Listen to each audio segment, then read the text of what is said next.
Queridos hermanos, buenos días. Una vez más, leyendo en presencia de esa maravillosa luz del Espíritu Santo. Hoy yo estoy grabando a oscuras para que puedan visualizar el Espíritu Santo en este maravilloso cuadro del corazón de Jesús. Vamos a continuar con el video 308, pero vamos a hacer de hoy un día especial, lleno de amor y verdad en la palabra. Dios en esta mañana nos dice: lo mejor no ha llegado aún.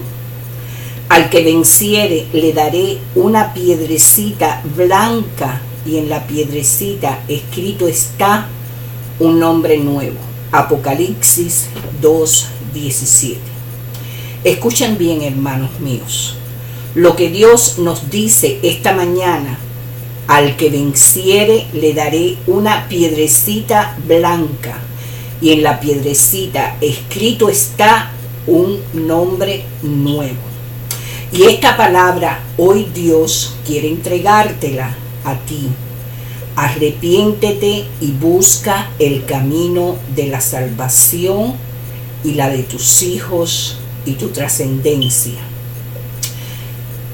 También vendrán a mí a través de ti, porque cuando tú me aceptes, a través de ti serán aceptados tus generaciones y volverán los ojos hacia ti, tu Creador. Tiene sentido estas palabras, ¿verdad? Ok, hermanos míos. Muchas veces a los padres les gusta asignar nombres especiales a sus hijos, bien sea princesa, tigre, amorcito o ángel. ¿No es increíble que Dios haya reservado un nombre solamente para ti? Un nombre que ni siquiera tú conoces. Hermanos, siempre hemos dado por sentado que el nombre que tenemos es el que mantendremos. No es así. El camino por delante es tan brillante, pero tan brillante, que se necesita un nombre nuevo. Y ya es hora que lo recibas antes de que sea muy tarde. Restaura tu vida, restaura tus caminos, trata de vencer las tentaciones del que acecha en tu casa, en tu vida, en tu iglesia, en tu congregación, en tu familia, en todo pueblo, en toda tribu y en todas las naciones. Recibe esa nueva piedra y ese nuevo nombre que Dios te quiere dar antes de su venida. Hermanos, tu eternidad es tan especial que ningún nombre común servirá.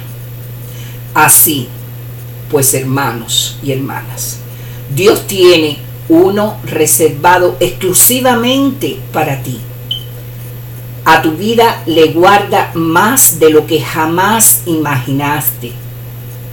A tu historia, hermanos, le falta más de lo que has leído.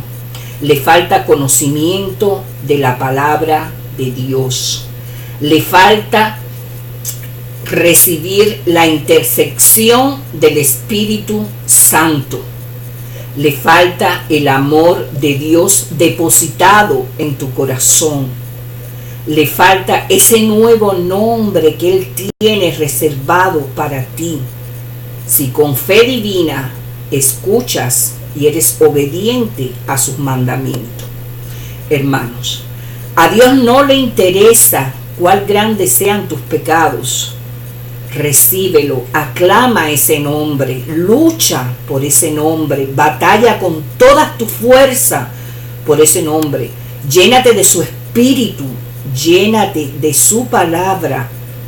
Dios, hermanos, nos ruega que nos aseguremos de estar allí cuando Él susurre tu nombre.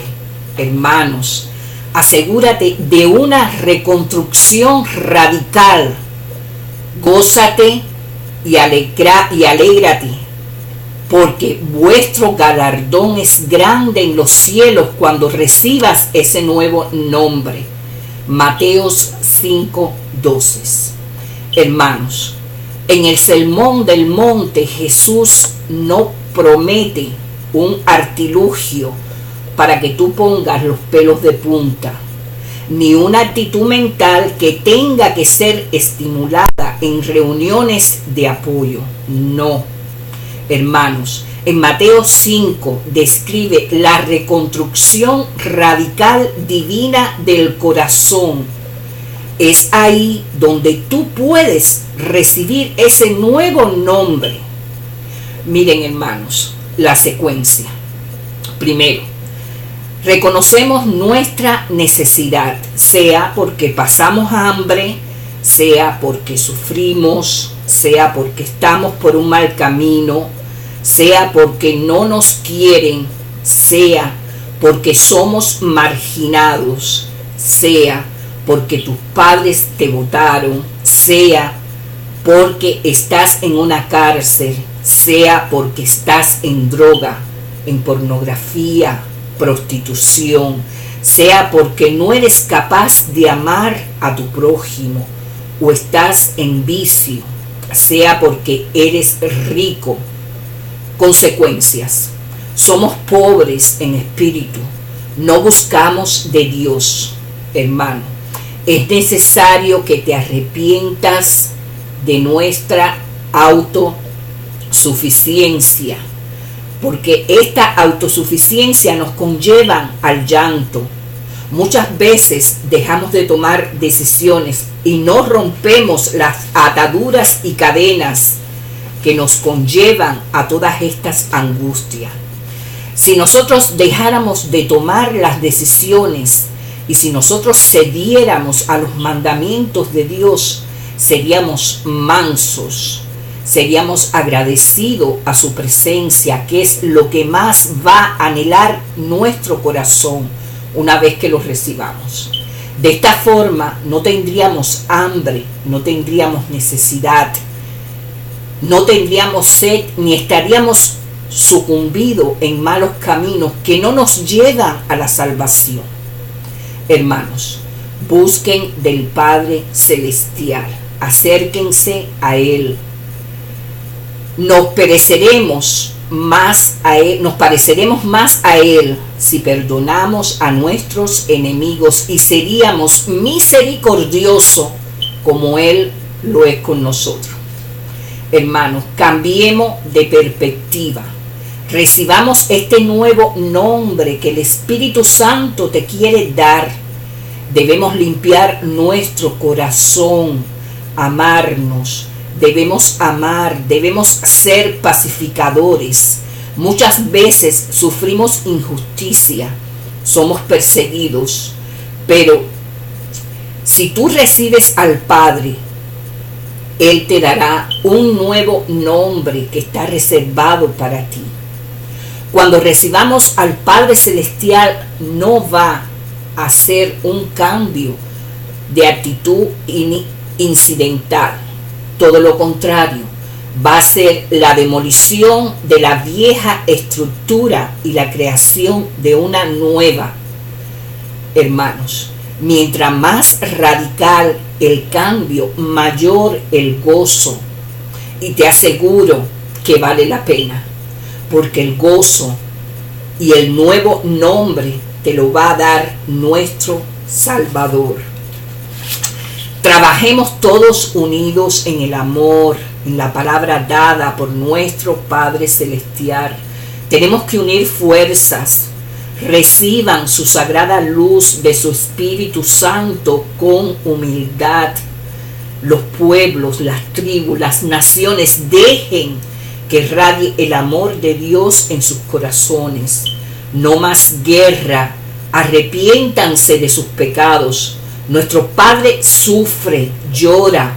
Él no quiere destruir su creación. Solo es nuestra labor y obligación hacernos un llamado global para que no se cumplan las profecías y sea derramada la misericordia.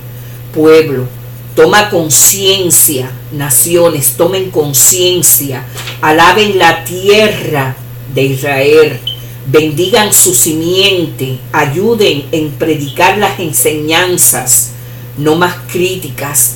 Iglesia, despierta, sal ya de las tentaciones, apacenta tus ovejas, ya es la hora, lucha por tu nombre, lucha por tu restauración, lucha por el perdón de los pecados, lucha por el pueblo de Israel, profetiza, santifícate, perdona, humíllate, gloria al Señor.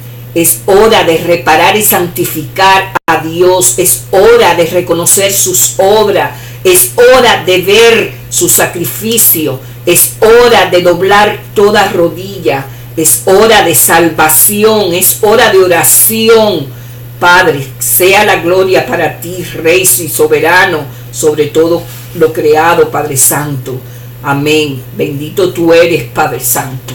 Queridos hermanos, únanse a los testimonios, pidan a esa sagrada luz del Espíritu Santo, arrodíllense, ayunen, hablen con el Creador, díganle todo, Él está para escucharlos, hermanos.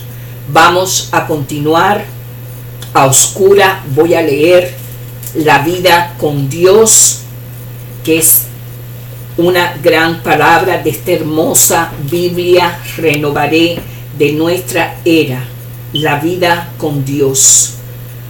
Número 15, el pueblo de Dios en la eternidad, pasajes bíblicos, Apocalipsis. El objetivo de Dios en la historia es la creación de una comunidad de personas que aman e incluyen a todos, con Él mismo como centro de esa comunidad, como principal sustentador y más glorioso habitante. Efesios 2, 19, 22, 3, 10. La Biblia rastrea la formación de esta comunidad desde la creación en el huerto del Edén hasta el nuevo cielo y la nueva tierra.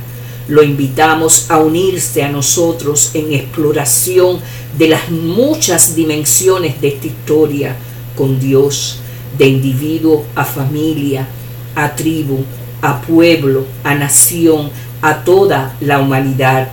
Y luego apliquemos lo que aprendamos para nuestra propia formación espiritual. En los primeros tiempos de la iglesia vimos cómo la comunidad cristiana luchaba con numerosos temas de fe y vida.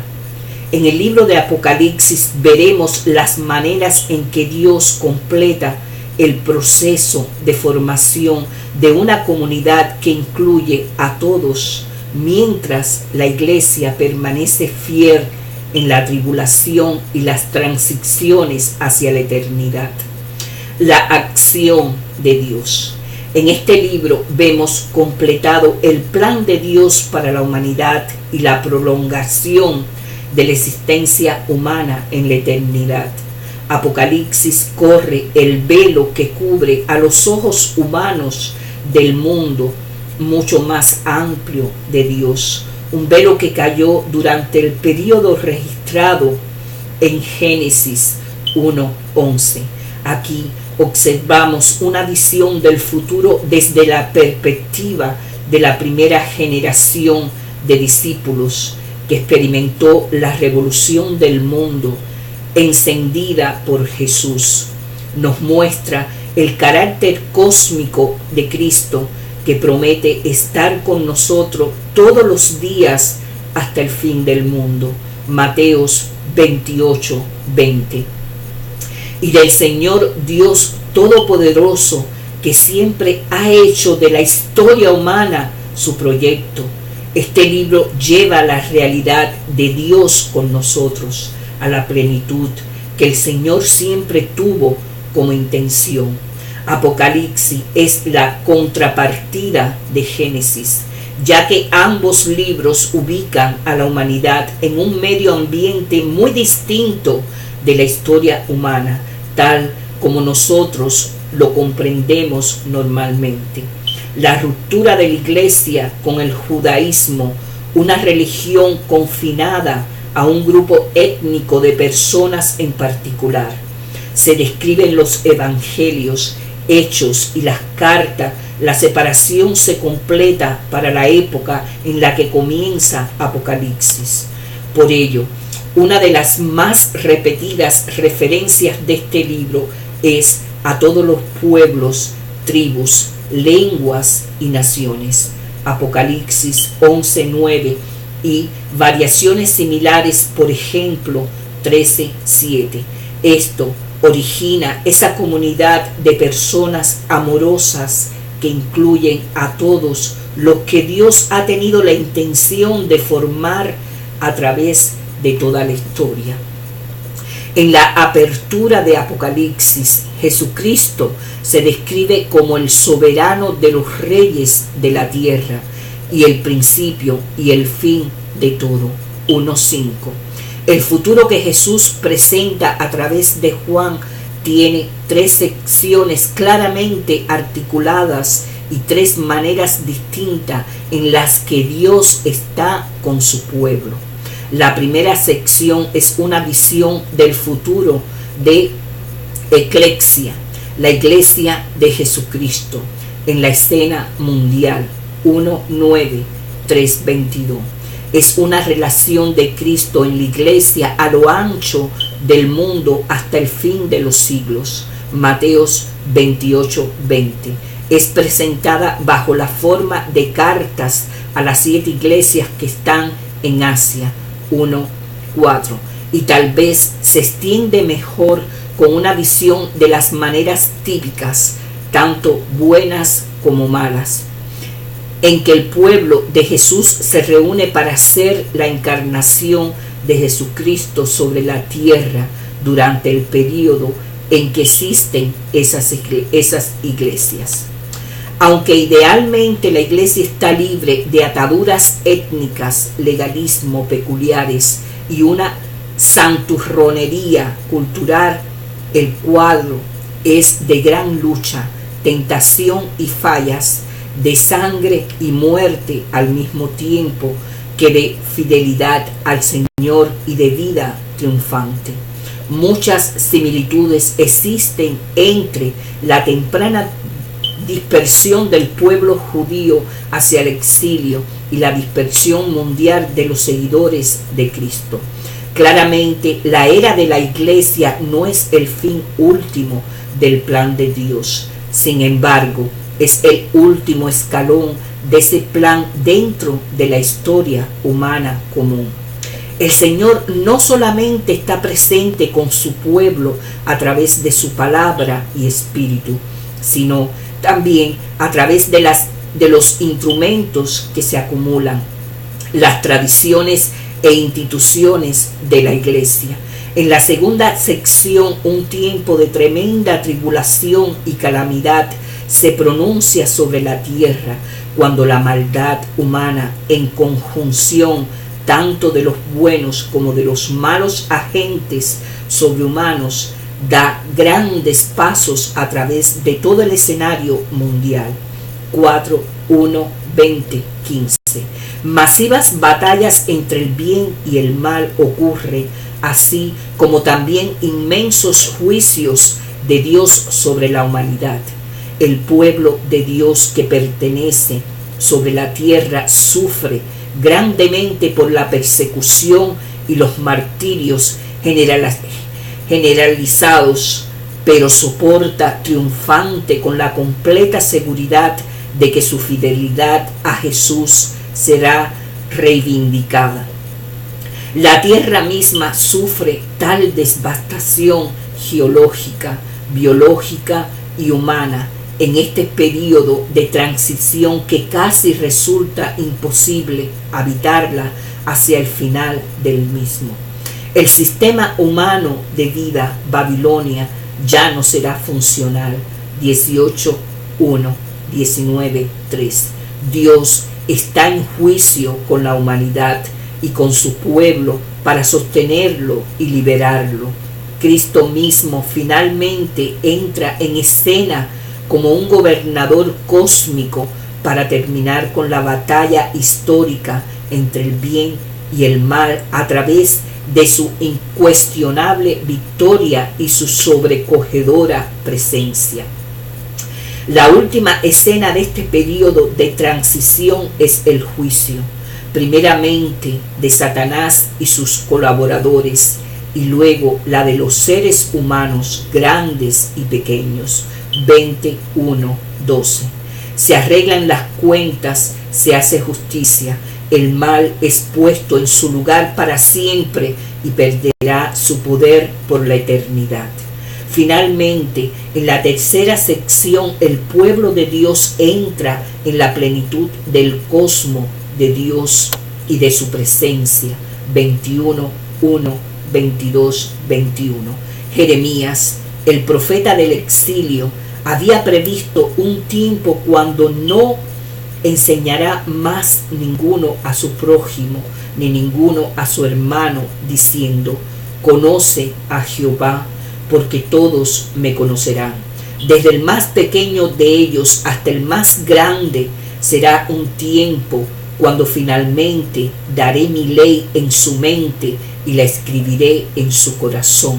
Y yo seré a ellos por Dios y ellos me serán por pueblo. Jeremías 31, 33, 34. No debemos suponer que las palabras de Jeremías significan que Dios se rendirá en algún momento.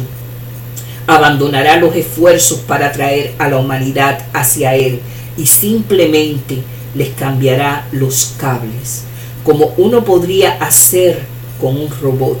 Si hubiera sido eso lo que el Señor quería, podría haber hecho el cambio de cables en el momento de la creación, o luego de que Adán y Eva cayeran, o en cualquier otro momento del recorrido. No la frase daré mi ley en su mente se refiere a la identificación interior de nuestro carácter con Dios. Haya pues en vosotros este sentir que hubo también en Cristo Jesús. Filipenses 2:5. En la eternidad no habrá necesidad de que el Señor nos dé espacio para crecer, porque habremos crecido hasta alcanzar su mismo carácter. No seremos inocentes como lo fueron Adán y Eva, sino completamente conocedores del mar y su significado. Por lo tanto, no seremos tentados porque lo veremos como es y no como algo en cierto sentido bueno. En cierto sentido bueno. Génesis 3:6. Entonces seremos completamente confiables, este Dios presente o ausente, y Él estará presente con nosotros siempre, porque tenemos su carácter y constantemente haremos su obra unidos a Él. Ahora, la intención del Señor está cumplida y reinamos con Él por los siglos de los siglos. Apocalipsis 22:5. Este reinar con es la forma que toma la vida con Dios en la eternidad continua. No hay templo en la ciudad, porque el Señor Dios Todopoderoso es el templo de ella y el Cordero. 21:22. No hay tareas religiosas. La obra de mediación está finalmente hecha, aunque su rol en la redención y sus resultados son un elemento eterno del mundo del Señor, que se puede ver en la identidad del pueblo de Dios. El mediador, el Cordero, será para siempre parte de nuestro ser y la revelación de quién es Dios. Esta realidad estabiliza nuestro carácter en santidad, más allá de cualquier inestabilidad. Nos confundimos en virtud con el Señor y hacemos lo que Él hace. La reacción humana. multitudes de personas fueron atraídas al Cristo encarnado y se transformaron en sus aprendices para la vida del reino. Sus seguidores mostraron el amor, el pensamiento y se sacrificaron ante el mundo pagano que los rodeaba, y por medio de la fuerza de la presencia de Jesús en ellos, la cultura dominante del mundo mediterráneo llegó a identificarse con él. Durante siglos esto continuó desarrollándose y expandiéndose, aunque no siempre hacia las direcciones que reflejaban claramente la naturaleza e intenciones de Cristo. En la escena contemporánea, ser aprendices de Jesús es un ideal ampliamente extendido, pero con frecuencia existe muy poca comprensión de lo que significa para la formación espiritual a fin de llegar a la semejanza de Cristo. Ahora bien, solamente en los casos más raros encontramos en las iglesias cristianas un crecimiento espiritual a través del discipulado de Jesús, con propósitos continuamente en crecimiento, que incluya todos sus aspectos. A través de los siglos han existido muchos ejemplos brillantes de lo que puede ser el discipulado, pero en la escena actual lo que generalmente enfrentamos y que el mundo ve especialmente en Occidente es una cultura cristiana sin el discipulado de Jesús. Aún está por verse cuál será la respuesta futura para transformarse en aprendices de Jesús y qué significado tendrá la iglesia para la sociedad del mundo a lo largo del siglo XXI. Y después, ¿qué podría llegar a significar aceptar a Jesucristo pero sin transformarse en su discípulo? ¿Y cuál es el destino de un mundo moderno que lo rechaza? Por contraste, cristianos tibios, porque aquellos que enfrentan el sufrimiento y la muerte en nombre de Jesús indudablemente serán sus más devotos aprendices. Y por supuesto, en los nuevos cielos y la nueva tierra, el pueblo de Dios estará enteramente entregado al Señor y su reinado a través de todo el universo. Él morará en ellos y enjuagará Dios toda lágrima de los ojos de ellos, y ya no habrá muerte, ni habrá más llanto, ni clamor, ni dolor. 21, 3, 4. El mal y el desaliento desaparecerán completamente a favor del bien y del cumplimiento progresivo perpetuo del destino humano. Capítulos 21, 22. Bendiciones y beneficios para nuestra formación.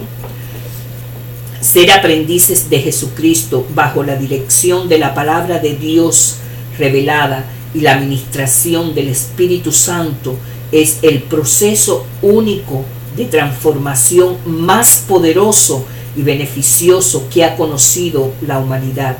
Está muy por encima de todos los posibles competidores que han existido, aunque existen muchos.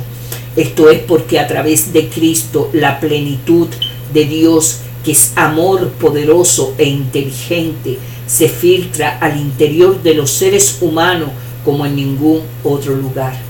Todas las pasadas maneras en que Dios estuvo con los seres humanos llegan a su plenitud cuando Cristo vive entre su pueblo.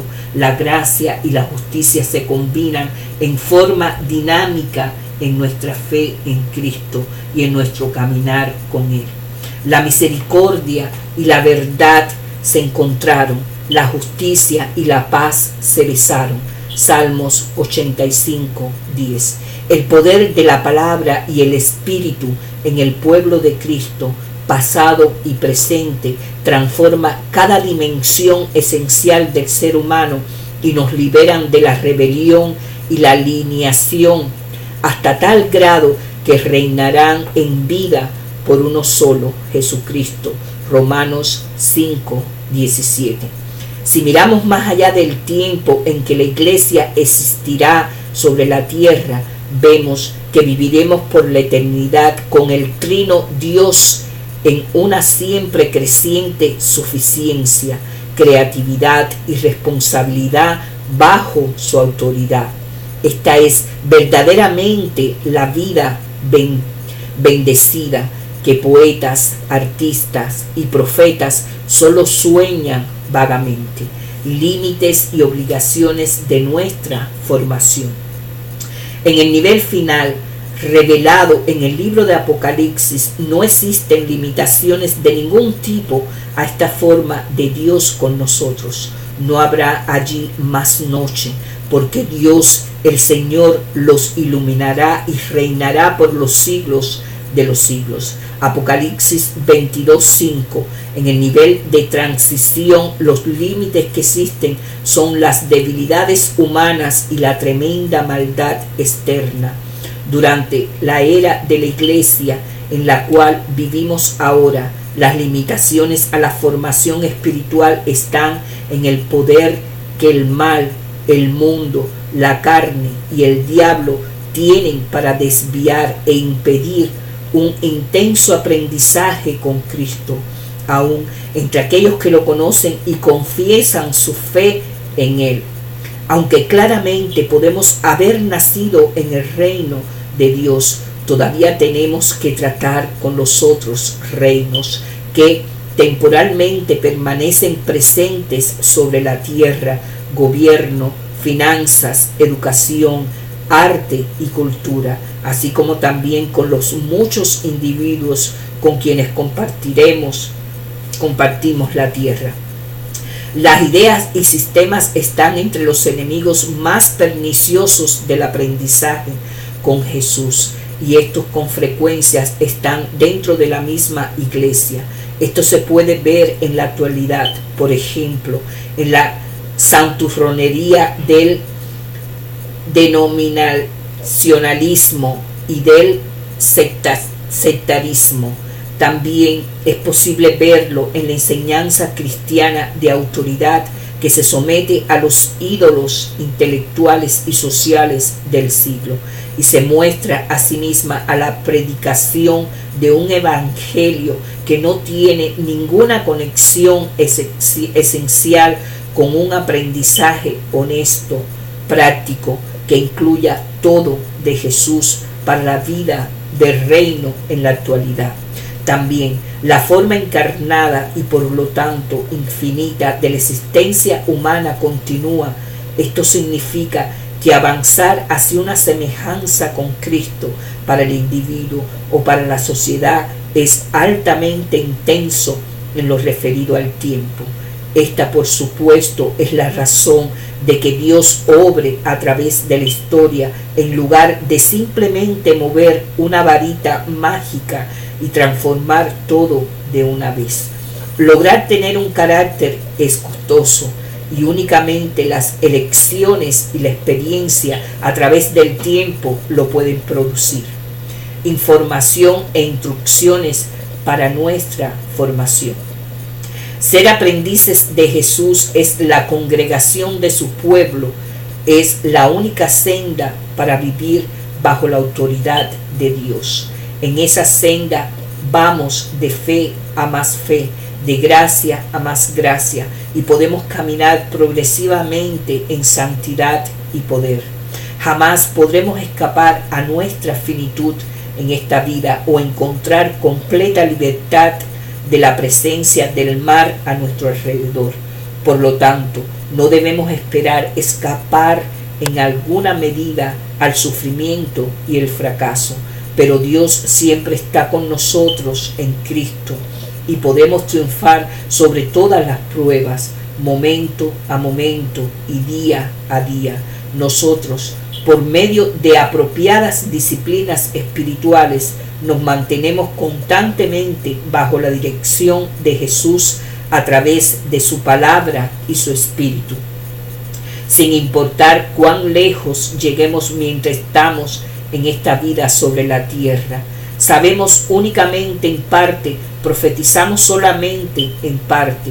Realmente no tenemos el suficiente poder en nuestra mente. incluso bajo inspiración divina, para lograrlo correctamente, pero lo completo está por venir, y cuando lo haga, lo parcial llegará a su fin. Ahora vemos por espejo oscuramente, pero veremos claramente. 1 Corintios 13:12. Entonces moraremos con Dios y Él morará con nosotros, como era su intención desde el principio del tiempo. Maranatá. Apocalipsis. El Apocalipsis de Juan es un libro que impresiona. Es posible que sea el menos leído y el más temido libro del Nuevo Testamento. No solamente está lleno de monstruos maliciosos, sino que aun los buenos nos parecen criaturas extrañas. Un león, un becerro, un rostro humano y un águila, cada uno con 6 alas, y estaban cubiertos por todas partes con ojos. Apocalipsis 4, 7, 8. Además, algunos de los escenarios, mares de cristal, abismos sin fondo, ríos de sangre, son algo que jamás habíamos visto antes, si estamos seguros de querer ver otra vez. No solamente hay monstruos, sino que la acción con frecuencia parece incongruente, disyuntiva. Por momentos escuchamos un coro celestial que canta alabanzas alrededor del trono de Dios. Al siguiente escuchamos a los ángeles declarar terribles plagas sobre la tierra y sus habitantes. Jesús mismo, a quien estamos acostumbrado a visualizar como un simple pastor con túnica, se transforma como por encanto y toma aspectos extraños a lo largo de toda esta visión. Con frecuencia lo veremos como un cordero sangrante inmolado, por ejemplo 5:6. Luego como un guerrero con ojos feroces, con una ropa igualmente llena de sangre y una espada que sale de su boca. 19, 11, 16. Pero cuando uno se dispone a recibir una visión, como lo hizo Juan en una prisión de la desértica, volcánica isla de Patmos, no tiene la posibilidad de elegir el contenido.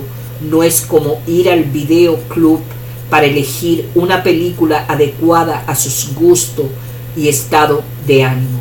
El tiempo de Dios. La visión de Juan probablemente confunde a los occidentales mucho más que lo que estarían las iglesias de Asia, de Han o muchas culturas no occidentales de la actualidad. Por un lado, nosotros comprendemos al tiempo como secuencial, un movimiento irreversible hacia adelante. Tenemos dificultades para imaginarnos la existencia terrenal sin ese reloj que marca rítmicamente su tic-tac. Ver también la vida con Dios, ensayo para esta sección de la Biblia, el pueblo de Dios en la eternidad. Página 1820-1823. Sin embargo, los sucesos de la visión de Juan no están ordenados como cuentas en un hilo, una escena detrás de la otra. En lugar de eso, las escenas están acomodadas en un collaje que tiene a Dios en su trono ubicado en el centro. Para seguir este modo céntrico de relatar lo que el autor percibió en sus visiones, se requiere un reajuste radical de nuestro reloj espiritual interno. Nuestra tendencia es a armar una línea de tiempo y después usarla para resolver. Apocalipsis, esto nos da un sentido de control sobre lo que de otro modo nos parece mezcolanza surrealista. En consecuencia, este último libro de la Biblia se ha transformado en propiedad exclusiva de individuos o grupos que confiesan tener la llave que abre los misterios encofrados en sus símbolos. Pero Apocalipsis no se trata de control, indudablemente es exactamente lo opuesto. El pueblo a quien Juan le escribe tiene poco control sobre su situación. Sus elecciones son simples: entregarse o rendirse. Desesperadamente necesitan saber que aquel en quien han puesto sus vidas, el Señor a quien han prometido unirse, mantendrá su promesa de regresar y vencer a los malvados poderes que lo oprimen. El tiempo de Dios no está gobernado con nuestros relojes o calendarios. El salmista entendió esto cuando dijo: porque 1000 años delante de tus ojos son como el día de ayer que pasó, y como una de las vigilias de la noche. Salmos 94, 2. Pedro afirma: para con el Señor un día es como 1000 años, y 1000 años como un día. 3:8. En la eternidad, el tiempo terrenal se disuelve en la realidad abarcadora de Dios. Ceder el control. Para las 7 iglesias de Asia, ceder el control significa tener la disciplina de esperar. Sus miembros anhelaban los últimos días, cuando el Mesías resucitó, vendría para derrotar a sus opresores. Ellos, igual que Juan, eran vulnerables al encarcelamiento o a cosas peores aún. De hecho, un miembro de la iglesia de Pérgamo ya había sido ejecutado, probablemente por el crimen de negarse a quemar incienso en el altar dedicado a Domiciano, el emperador romano. Apocalipsis 2:13. Los cristianos eran castigados no tanto por creer en Jesús como por no creer en la divinidad del emperador. Esto explica las confusas referencias a los cristianos como ateos que aparecen en los documentos oficiales de la época. Las comunidades a quienes Juan escribe sienten su impotencia profundamente y están tentados a transigir espiritualmente. Debido a su propia experiencia, Juan sabe las preguntas que asaltan a sus hermanos de fe mientras esperan por lo inexplicable regreso del Mesías resucitado que tarda en volver. Son las mismas preguntas de las que se hacen eco los salmos. ¿Hasta cuándo, Jehová? ¿Me olvidarás para siempre? ¿Hasta cuándo esconderás tu rostro de mí? 13:1. Y los profetas: ¿por qué es prosperado al camino de los impios? Jeremías 12:1.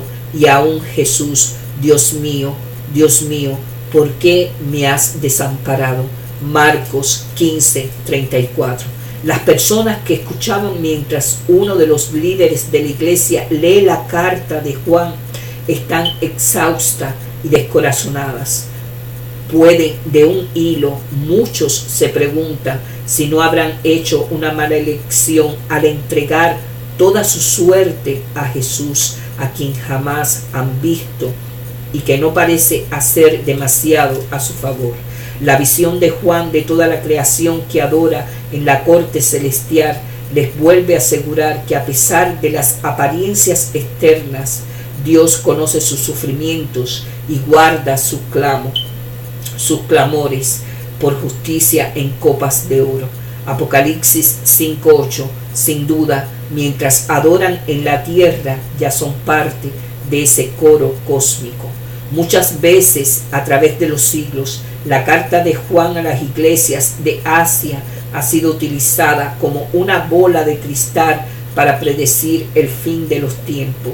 Pero ya a esta altura, muchos días finales han venido y se han ido, y han dejado desilusionados a estos círculos de descifradores de código, destacando al mismo tiempo el verdadero oficio de Apocalipsis como una carta pastoral. cuyo propósito es sostener a los que sufren y alentar a los fieles fatigados. Rendir el control no es menos difícil para nosotros en la actualidad.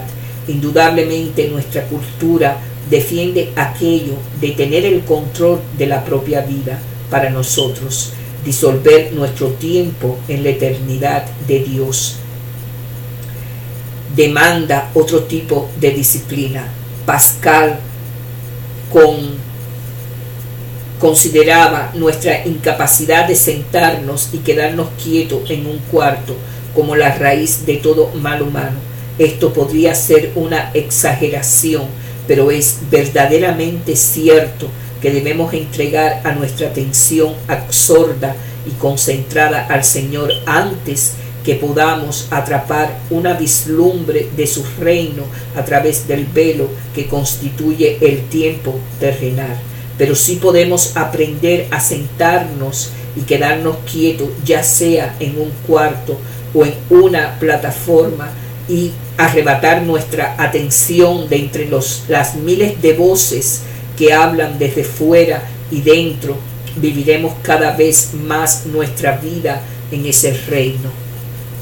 Mantenernos quietos y en silencio nos da a nosotros, criaturas atadas al tiempo, acceso a la adoración que continuamente sucede delante del reino externo de Dios en los cielos. Nos permite unir nuestras voces con aquellos ángeles y arcángeles y con toda la compañía de los cielos. Esta adoración no solamente restaura nuestra fortaleza para el viaje terrenal, sino que nos recuerda hacia dónde nos lleva ese viaje. Juicio. Pero existe aún otra razón por la que Apocalipsis nos inquieta. Es un libro sobre el juicio, un tema sobre el que nuestra era y cultura tiene un conflicto tremendo. ¿Quién no ha sentido una ola de calor, ira que se produce en su interior debido a alguna injusticia que percibe? Un concepto de justicia parece haber sido engendrado en la humanidad. Incluso un niño pequeño se queja, no es justo, mientras que hace la apelación ante el padre o maestro para que restaure el equilibrio de la justicia. Pocos deseos son tan universales como el deseo de justicia, al menos nuestra propia justicia. Está en las profundidades del corazón de cada persona sobre la tierra, sin importar edad, género o cultura. Cuando sufrimos injusticias y violencia, queremos saber exactamente qué es lo que Dios piensa hacer al respecto. Todo hemos expresado, aunque sea en un susurro, aquellas palabras del salmista. ¿Hasta cuándo, Jehová? ¿Hasta cuándo? Salmo 13:1. Aún a los no creyentes se los ha visto clamar en contra del Dios en quien confiesan no creer. Pocos de nosotros esperamos enfrentar el martirio por nuestra fe, tal como lo esperaba el rebaño de Juan en Asia. Nuestros desastres son en su mayoría personales y vienen bajo la forma de matrimonios rotos, pérdida o falta de trabajo, enfermedades devastadoras o hijos que tienden a desperdiciar sus jóvenes y prometedoras vidas. Y aunque nuestra vida no pase por el drama o el heroísmo de un martirio, nuestra angustia es igual de intensa. Pero la visión de Juan no comienza con la última batalla liberadora y el castigo de los malvados. Comienza con un ajuste de cuenta de los juicios. En su visión de apertura 1:9-3:22, el Cristo glorificado no juzga al emperador romano y a sus secuaces, sino a las 7 iglesias de Asia. Sus boletines de calificación espiritual señalan sus valores: fidelidad, paciencia, resistencia, amor, y sus déficit. Cada una de las 7 iglesias recibe su resumen individual. uno en donde se reconoce cómo ha respondido a su precaria situación. Hacer inventarios internos sirve como firme fundamento para la transformación de nuestro espíritu. Revisar con honestidad nuestro presente estado espiritual, arrepentirnos de los fracasos y resolvernos a rectificarlo son los primeros pasos, a menos que limpiemos los escombros creados por nuestros descuidos o autoengaño. Todos los pasos subsiguientes probablemente nos lleven por sendas falsas. Sin embargo, aún tenemos esta atadura de juicio con la cual debemos tratar como criaturas de nuestra época. Anhelamos la justicia, si bien no tanto como anhelamos la paz. Mientras que no deseamos ser juzgadores, una actitud así tiene su lado bueno. Después de todo, Jesús les enseña a sus discípulos que no debemos juzgar a otros. Mateos 7:1. Por lo tanto, hacemos bien en preocuparnos por no ser juzgadores. No obstante, las desoladas y sangrientas escenas de los capítulos 6-18 pueden producirnos rechazo físico y dejarnos fuera del equilibrio moral. ¿Qué sucedió con aquello de amar a nuestros enemigos? ¿Cómo podemos cantar alabanzas a Dios mientras otros sufren tormentos? Es cierto que algunas veces en los salmos el airado clamor de venganza está en medio de canciones de extremada alabanza, pero la ira y la venganza la podemos aceptar en los salmos como reflexiones honestas de la experiencia humana. Pero se nos hacen difíciles de metabolizar en Apocalipsis. Nos gustaría pasar por alto la grotesca sección media de este libro y llegar a aquellos consoladores capítulos finales, los que se leen con tanta frecuencia en los funerales. Pero ¿cómo podemos regocijarnos completamente, sin reservas, con la visión final de Juan de un cielo nuevo y una nueva tierra con el olor del azufre aún en nuestras narices? ¿Qué es lo que vincula las escenas de sangre y juicio con aquellas de una adoración extasiada? Es el Cordero siempre. La victoria del Cordero. Primeramente vemos a Cristo retratado como el Cordero sangrante en el capítulo 5, donde es proclamado digno de ser adorado debido a su sacrificio por todo linaje y lengua y pueblo y nación. 5:9. En los siguientes capítulos, los desastres naturales salidos directamente del Éxodo y las escenas de guerras cósmicas están entretejidos con la adoración al Cordero, porque el Cordero inmolado pertenece siempre como el punto de inversión. Su sacrificio es el origen de la redención de la creación. Pensamos que una vez que estemos todos a salvo en los cielos, nos olvidaremos de ese sacrificio como si fuera un mal sueño que está distante y que en realidad jamás sucedió. En el eterno ahora de Dios, este acto permanece para siempre. La sangre del Cordero está irrevocablemente ligada a lo bello. La batalla por el mundo se ganó en el Calvario. Esa victoria aún es ganada cuando nos asimos de la fe en el Cordero en la actualidad. Juan jamás disimula el hecho de que debemos vivir en el mundo luchando con sus principados y poderes hasta el cierre de la historia. El Cordero le da a lo que podemos sufrir en su nombre e indudablemente a la agonía de toda la creación. El significado Romanos 8, 22, 23, y el Cordero como juez redentor afirma que el juicio no es algo que nosotros debamos hacer. Este trabajo pertenece a aquel que es digno de dividir los corderos de los cabritos. Mateos 25, 31, 46, porque el apagado es rescate. La visión de Juan revela en la eternidad de Dios la batalla ha sido ganada, no que nuestros temores y carga hayan sido mágicamente quitados de un plumazo, sino que vemos nuestra vida terrenal por un momento enfocada por la luz que se filtra a través de los intersticios de la puerta que se abre a la vida eterna. Esa luz transforma nuestra percepción y purifica nuestras expectativas. Nuestro llamado es a recordar, permanecer y esperar con expectativa.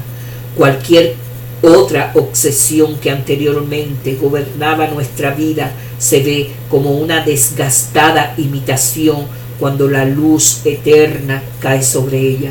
Por lo tanto, a lo largo del tiempo terrenal, nos vemos cada vez más y más desde nosotros hacia la luz que sale a través de los intersticios de la puerta.